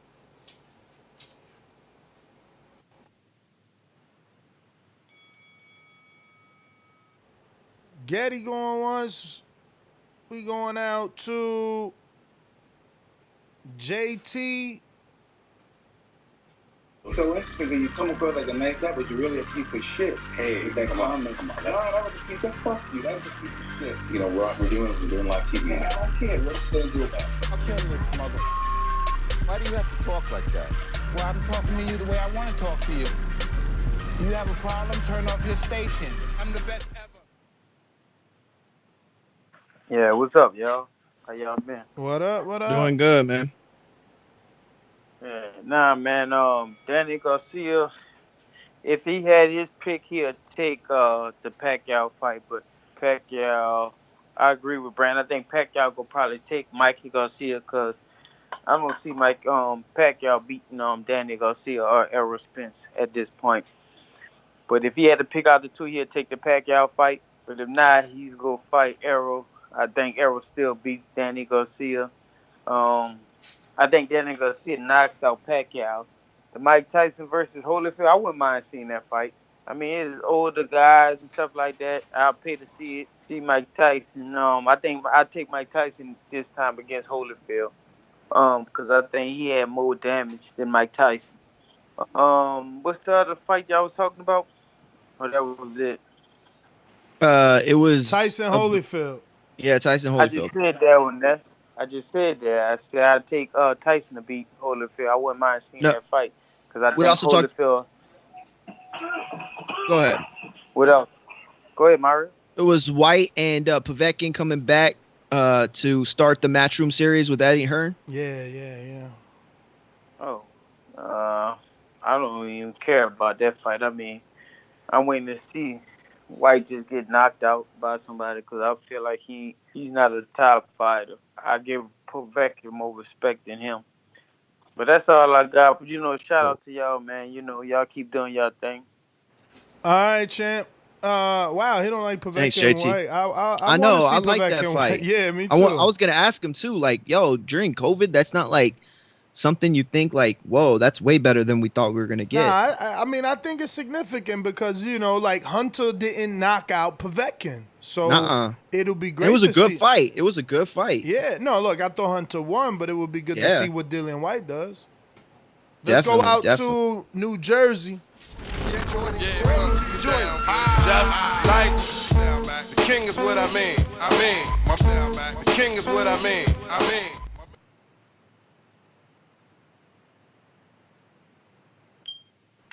Yo. What up, champ? Yo, so let me talk a little bit about Mike Tyson. I was looking for some little fake research I had. I can't even find it, but if you look at who Mike Tyson fought, when he fought everybody who was there to fight from 85 to 90. You know what I'm saying? Like you can't take nothing away from who's there because come on, man, that's what Vlad did, and we do take it away from Vlad. But I mean, but you can't because otherwise. So if we take it away from Vlad, then Fury means nothing. You know, like we can't do that. Like you know what I'm saying? You can't start taking that away because that's so. After Lennox Lewis, all it was Vlad. It was going to be one of the Klitschko brothers. You get what I'm saying? And bro, you know, that's what the experts do, man. They say that era that Vlad had, you know, wasn't the best era of heavyweights. Yeah, I mean, and you know, I can't dispute it because the welterweights and the middleweights was the harder divisions with. You know, you had Roy Jones going, you know, from middleweight all the way up. You had De La Hoya, you know, and then you had Hopkins and then Tito. You know what I'm saying? But yo, let me ask you this before all my time run out. And Idris brought this up, and it made me think of it in this context. Is Danny Garcia going to be the new Andre Berto of 147? Because if we don't see him beating Spence, I feel like, you know, maybe it's just the Danny Garcia fan in me. I would love for him to beat Pacquiao, you know. But man, if this he can't just keep losing to the best of the division. So does he become the new Andre Berto? Nah, not necessarily, because you can keep setting him up. Like, look, if Danny doesn't beat Spence, you still got the Porter fight out there. You got the Thurman rematch out there. You know, there's still fights to make. You haven't even made Josecito Lopez. Like, he doesn't have to retire, man. You got guys like Gabe Rosado with how many losses? You know what I mean?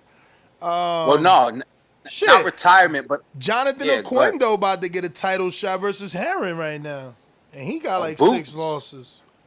Ugas, right? Boots, Ugas, somebody, right?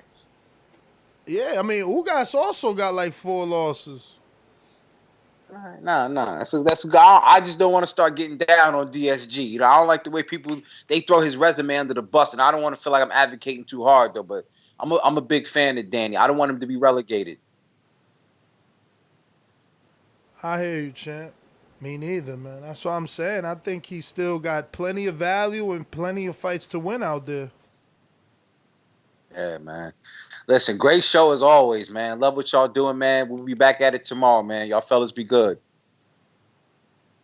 All right, brother. Have a good evening. Let me go to Steve in Chicago. Talk to me. Yeah, hey, what's up, guys? How you guys What doing up? tonight? Yeah, as far as this Eddie Hearn thing, you know, I'm all right with it. But do you see his American fighters going over there, or is this going to be just UK only fighters? And it's definitely going to be only Matchroom. I think it's What you think? I think it's UK only for right now because of travel bans. Yeah. I'm all right with Whyte and Povetkin. But you never know, because I'll be honest, I'm on social media a lot, and you know, I mean, Diego Pacheco is signed to Eddie, so it would make sense for him to support it, but he's also, you know, in America. So I don't know if that, you know, if his support is any indication that he might be coming back on the card, on one of those cards. Yeah, I always think it's going to be UK only, but we'll see. As far as the Tyson, man, why are so many people getting on Mike, man? Floyd didn't Floyd do this exhibition in Japan with Tennyson, whatever the heck his name was? So what, he can do it, why can't Tyson? Man, leave Tyson alone. He can do whatever the hell he wants to do. If guys want to buy it, they'll buy it. If not, I don't care if he does it or not. You know, I don't see what the big deal is. It'll be an exhibition, so what's the problem? You know? And then Pacquiao, I don't see Garcia fighting Pacquiao, but we'll see. I think Pacquiao will come back probably next year, and I'm still looking for that Spence fight. You know, I'm pushing for that, but we'll see what they do. But that's what I believe. Well, that's what I'd like to see anyway. But that's all I got. Steve, man, thanks for calling in, brother. We going out to Stone Bone Boxing, Colorado. Talk to me. What up, man? I hope you can hear me. I'm in my backyard barbecuing and shit. Look, Danny versus Earl or Pacquiao. I'm a favor. Pacquiao going. I'll pick him to beat Pacquiao right now. I believe that he's not the kind of guy. Keith Thurman is the guy to get hit and goes back foot. Danny is the guy that's waiting for you to hit him so he can catch and shoot. Some of his best knockouts are catch and shoot. His Amir Khan is firing in the exchange. So that's what he specializes in. The same way that Marquez knocked out Pacquiao, Pacquiao jumping in, being timed, and a counter shot laid him out. And Danny Garcia is probably the best counterpuncher at welterweight right now. Probably top two. Him and Bud are probably the better. The rest of them are more either come forward or Keith Thurman is just like you hit him, he's just gonna move backwards, get on his bike. Look, I'm glad Jamel getting a little money fight. You know what I mean? He went from winning his title to fight Lamont Roach is mandatory. You know what I mean? That's hard work right there. And then to go from that to Albert Bell, it's like, nah, man, you need to get some in, get you a money fight, go beat this dude, and then go after that unification with Carl Frampton, and then double back with Albert Bell. He'll get a chance at 2 belts then. Or well, I guess Frampton don't got no belt no more. So, well, he get a chance at a bigger fight, be worth more money. The big fight is with Frampton. That was supposed to be done, so I'm looking forward to that. Mike versus Holyfield. Man, long as he don't go for an ear or nothing like that. I don't know, man. He been smoking a lot of trees down there, man. He might be a little lifted. Holyfield got that milk dud head. You know what I mean? He might go for a bite. You know what I mean? He might be going off that Tyson Kush and go for a bite, man. I hope not, but I don't know if I would buy it. I probably would watch it, but I'm pretty sure I wouldn't buy it. It's too many ways it's too much that I could do with money right now than to just buy something like that, but it's worth streaming to check out on a Friday, Saturday night when you're bored. So, and Eddie Hearn, I'm pretty sure he got enough. If you got a stable of fighters and you're not figuring out a way to put your fighters, so I should be hearing Lou DiBella with a plan. I should be hearing Salita with a plan. If all these dudes ain't got a plan like Top Rank to come back in June or Eddie Hearn to put it on, you need to fire your promoter or you need to be working to try to get out of your contract for failing to live up to their obligations. Because if you want to fight in these times where people don't even want to leave the house, you should be able to fight. So, and if you don't want to fight, you shouldn't have to fight. So this should be all up on the fighters. I think this is an opportunity for them to take a little bit more power back, and we'll see how this falls, man. I'll catch y'all in the morning. Stoneball. Great conversation. I mean, great call, but man, I can't believe how many people just automatically assume that Danny beats Pacquiao. Like, I mean, I don't know. He's definitely got the kryptonite, and he definitely already shocked me once with Amir Khan. It's just that the power speed combination from junior welterweight to now is diminished enough that I don't think he's as dangerous, and he's certainly not going to outbox Pacquiao.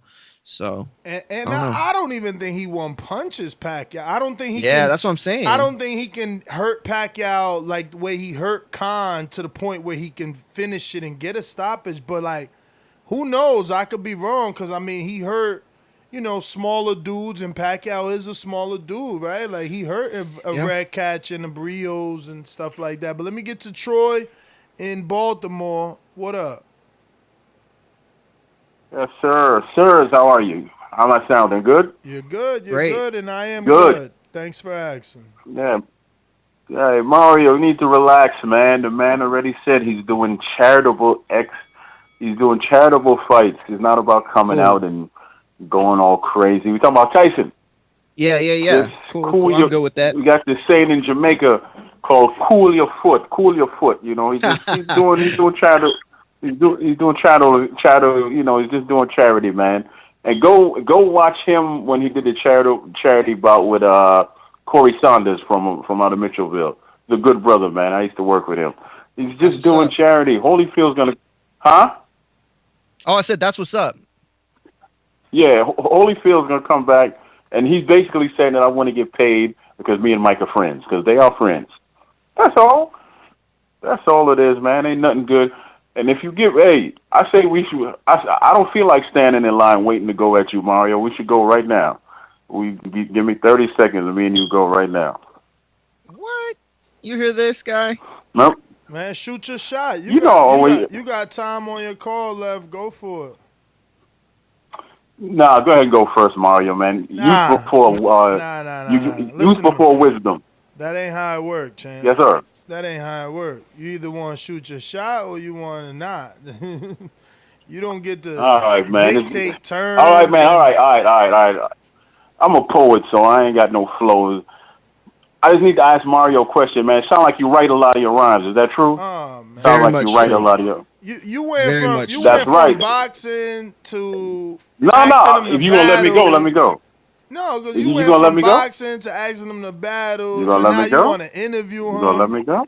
You better You gonna let me go? don't have no Kumo D flow because I'm gonna bring out the gong on you. I'm telling you right now. Go ahead. That's cool. This the gong. I don't got a right mind, Mario. I don't got a right mind, Mario, because I'm always in the right mind, Mario. Huh? Go ahead, Troy. Let's He see how cut good me you off. are I off don't the even top. feel like going.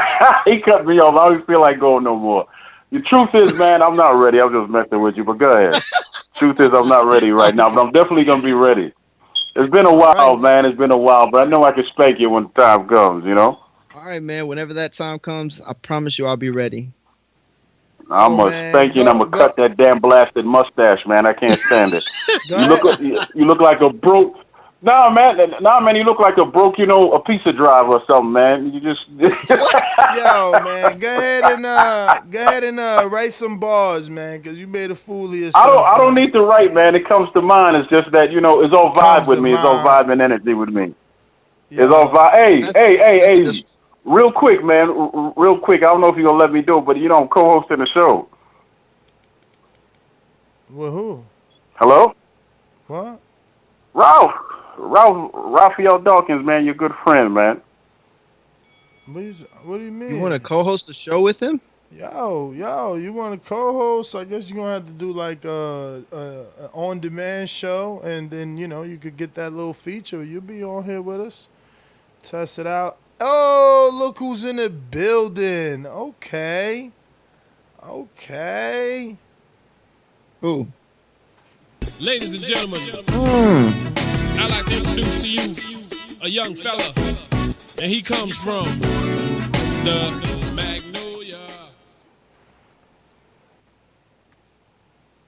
Whoa.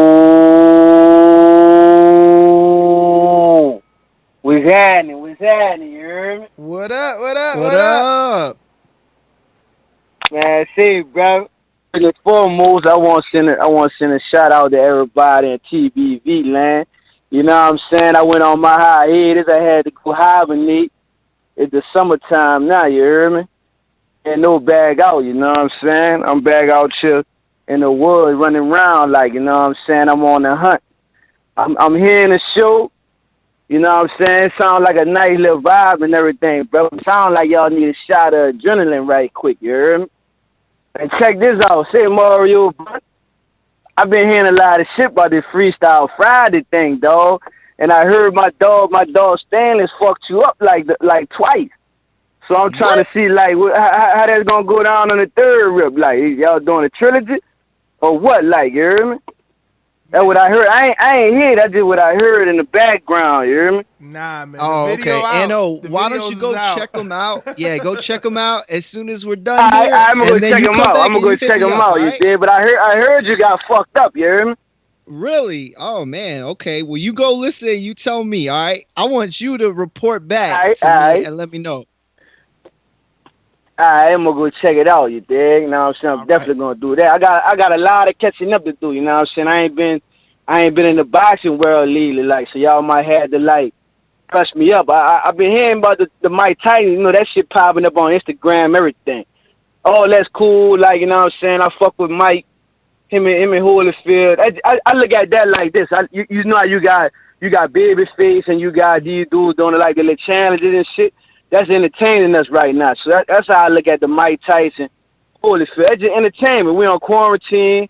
Everybody locked down. I mean, I'm with it. I'm cool with it. You know what I'm saying? I'm cool with anybody trying to help the culture, trying to keep shit moving right now with that shit. You know what I'm saying? It's all love, baby. You know what I'm saying? And look, shout out to everybody out there, bruh. I see y'all in the morning. Ain't no back, baby. 100. I know, man. Good to have you back, champ. Man, Uh, what a great day. NO comes back. Man, Sunday shows are always crazy. Stone Bone, Boomerang if you want it. Oh, you know what? Hold on. TJ, what up?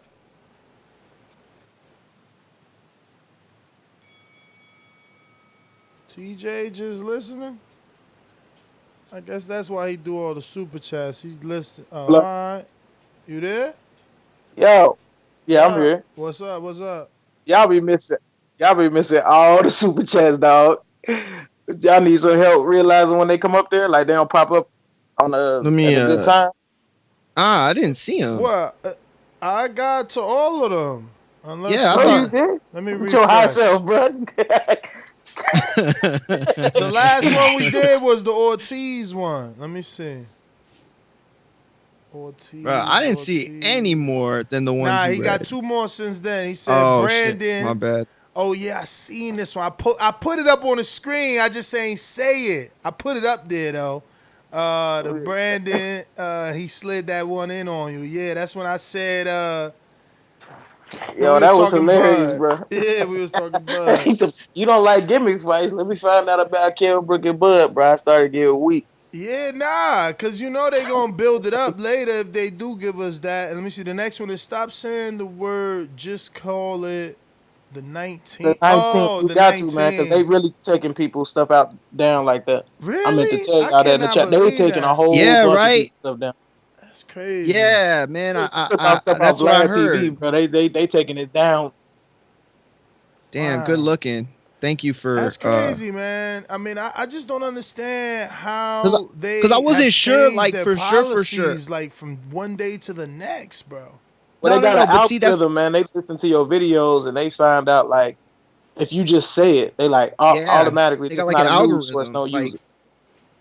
Bro, but them algorithms are flawed, man. Let me no, tell they you. are. But at the same time, we've Super been saying flawed. those words a lot. No, I hear you. But anyway, man, like, yeah, man. I hear y'all, I guess. I'm glad he came on and said it too though, because I was like hesitant to bring it up because I wasn't sure, and then I started seeing it more and more, so I was like, okay, now I'm sure. But now him saying that is like, yo, That's real. thank you. That's It's crazy. real. Y'all, You know, it's funny good show because I tonight. had said that before. I don't know if y'all remember when this first happened, before we even got that 2-week suspension and COVID first hit. Oh man, I fucked up. But anyway, but yeah, before it hit, I said that was happening. Like that's why I stopped putting it in the title. Yeah, I remember too, seeing some of my favorite hip hop blogs. I mean, not blogs, hip hop channels and podcasters started coming out and saying like, "Yo, last night's show got flagged," or "Yo, you know that 2 mornings ago when we did the show on blah blah blah, like, yo, we had it in the title and it got demonetized." And so it was like one of those things where I knew that something was up with that, but I didn't know you couldn't say it like in the video. It's crazy. Yeah, no, man, lots changing. Definitely. Stone Bone. Super chat. I mean, boomerang courtesy of Dre, if you avail. Oh man, shout out to Dre, man. Appreciate that. Not Dre, shit, Trey. Man, I'm definitely time to get this knapsack over here. Need to burn you one, man, or burn you two, man. But to me, I'm not saying that. Like if they announce the fight, I'm not saying that I'm gonna be like, oh, Danny gonna win that fight. But I'm just looking at, we rewatched that Keith Thurman fight, and we all felt that fight was a lot closer than the judges said it. And I feel at this point in his career, Danny is more active. Danny's a better counterpuncher. The things that Pacquiao knew Keith Thurman would do was all he had to do is throw the punches at Keith Thurman. If he caught him, Keith Thurman will back up, and he gonna go one direction, 5 steps, and stop and counter. So Pacquiao would just stop and wait, so he wouldn't counter. And he knew that. And Keith Thurman he ain't active enough. I don't think he wasn't there physically according to himself. He took that fight not just for the money, but he took that fight because it was a too big of an opportunity to turn down. Just like he was on the show talking about, you know what I mean, I ain't all the way healthy, but if the bag too big, I'll go ahead and fight, but in theory, I would want to get a tune-up. So in theory, he would have wanted another tune-up before he fought Pacquiao. But Danny Garcia is a different beast. I don't remember Danny not being in a fight. You know what I mean? Danny is not a backward fighter. He's not gonna run from Pacquiao. He's gonna be aggressive with him. I see him being able to catch Pacquiao, and them right hands that Keith Thurman landed from the 7th to the 12th once he wasn't scared or something.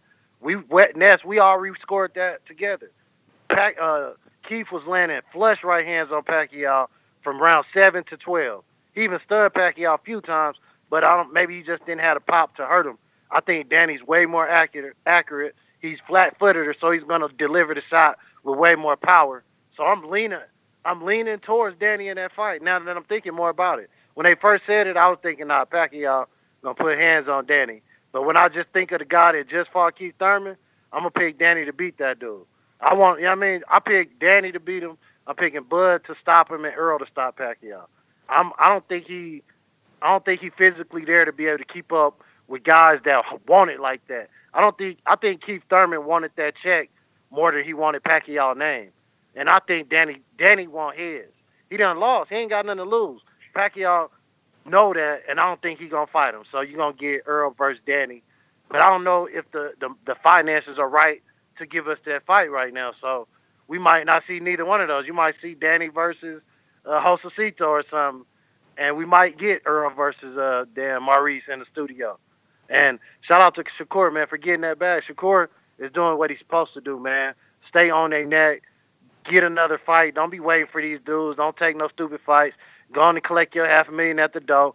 Beat up a guy in the studio and get ready for your unification bout. Or make it clear that Josh Warrington is ducking you and put the pressure on him. And then if not, go to 130 and, Jamel, you my guy, and that's an in-house fight. Maybe we'll get that. Or go after Burcheld or any other. Man, Shakur got lanes. He got 26 fights. He got 30 fights. Wherever he going to fight at, he got championships lined up. So that's the guy's name we're going to be talking about that's finna reign through the divisions as a multiple division champion. So I'm going to catch y'all in the morning, man. And shout out. Thanks for the boomerang. Oh, real quick, super chat from DBX who says, shout out to him because now I get to do my NO impression. DBX says, super chat for NO's return. You heard me? That was my NO impression. Bomb emoji, 100 emoji. I second that. I've been missing NO. And it was funny too because it was like a few weeks ago it caught me and I was like, man, NO hasn't called in a while. And I was thinking like, maybe somebody should hit him up or something. But the return, my man been gone a long time. He shouldn't have left us without a super chat to he go had next you up. losing, yo. What's up with that? What? I know, right? He had you losing. Yo. He said, It's all right. He'll go I back heard and you got listen beat up and he'll twice. figure it out. Damn. Let me go out to intrigue, man. I wonder who told him that too. Hell no. He mad because I get the better fights. He mad because they still like me more. He mad because I got better numbers. He mad because he can't beat Keith Thurman. That's why he mad. Hell no. So once when I get on that stage and I come at you, better not duck me, son. You better not duck me, son. I'm telling you. Good people. What up? Chilling, man. Dealing with this rain about to come down. But I don't see Garcia fighting Manny. I think Manny is all wrong. His style is all wrong for Danny. Unlike what everybody else saying. But unlike what everybody else saying too, I think Danny's style is all wrong for Spence. And I've been saying that for the longest. So, if they fight, which I think they're going to fight, I can see Danny pulling the upset against Spence. I still don't believe Spence got a chin. I want to see him in there with somebody that can punch, that sit down on their punches. I want to see what happens when someone catch him with a clean shot. See how he fights. So Porter caught him with a shot. Yeah, Porter don't got the same power Garcia do though. You know what I mean? He don't have the same. It's totally different. You know what I mean? Totally different. So I want to see if Danny catch Spence clean with one of them left hooks. what happened. Because I done seen some things when Spence I saw some things when Spence got caught with a couple of them punches from Porter, and Porter don't have the same power as Garcia. You know what I mean? So I just want to see what goes. You know, I know I'm in the minority with this opinion, but you know, I usually win my bets, man. So that's what I see. So if they fight, I'm putting my money on Danny, and that's my call. All right. Well, that means we are up out of here. And that's GTO, Instagram and Twitter. Catch us tomorrow morning, 9 a.m. We'll be back. Morning show. Peace. At Martin McGee on Twitter, at Martin McGee on Instagram, and tomorrow morning we will have Charles Conway at 9:30 a.m. Eastern. It's Conwell. I had that. You should have got the. I messed up. That was that was a typo. I know, and that's what's funny about that too is that I actually already saw it, and I just didn't. It was already on my timeline thing. So anyway, yeah, we'll have those two guests tomorrow, and yeah, we'll be here in the morning. Plus, Untitled at 7 p.m. Eastern. Yeah. And you never know in between. We're definitely going to pop up more and more for these spontaneous shows. I mean, today was obviously the flagship, but we'll be doing more and more spontaneous show, getting more and more spontaneous guests. Hit the like, subscription, notification. Peace. Yes, notification, very important so that you get that email every time we go live and you're not late to the party. Peace.